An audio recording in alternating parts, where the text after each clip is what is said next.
സമസ്ത കേരള ജംഇയ്യത്തുൽ ഉലമ എന്ന പ്രസ്ഥാനത്തിലാണ് തുടങ്ങി വെച്ചത്. ഇന്ന് സമസ്ത ഒരു ലോക ജംഇയ്യത്തുൽ ഉലമ ആയിരിക്കുകയാണ്.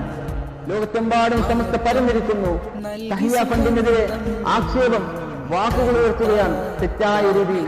നമുക്ക് പറയാം, അവർ പറയുന്നു ഈ ഫണ്ട് വരവ് കൊണ്ട്, ഈ പൈസ വരവ് കൊണ്ട് അവർ സന്തോഷിക്കുന്നു. എന്തിനാണ് നമ്മൾ സന്തോഷിക്കുന്നത്? നമുക്കെന്താണ് ലാഭമുള്ളത്? ആ ഫണ്ട് വരവ് കൊണ്ട് നാം സന്തോഷിക്കാനുള്ള കാരണം, പാവപ്പെട്ടവർക്ക്, രോഗികളെ നമ്മൾ സഹായിക്കുന്നു.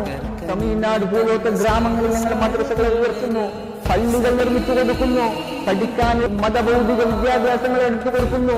അതുകൊണ്ടാണ് സമസ്ത കേരള ജംഇയ്യത്തുൽ ഉലമ ഇന്ന് സന്തോഷിക്കുന്നത്. ആ ഫണ്ട് കൊണ്ട് സമസ്തയുടെ പോക്കറ്റിലിടാനോ സമസ്തയുടെ നേതാക്കളുടെ പോക്കറ്റിലിടാനോ അല്ല. സമസ്തയുടെ ഫണ്ട്, ഇന്ന് വന്ന ഫണ്ട് എന്നുള്ളത് സ്വന്തം പോക്കറ്റ് നിറക്കാനുള്ളതല്ല, അത് മറ്റുള്ളവരെ സഹായിക്കാൻ വേണ്ടിയാണ്. വന്നൊരു സംഘം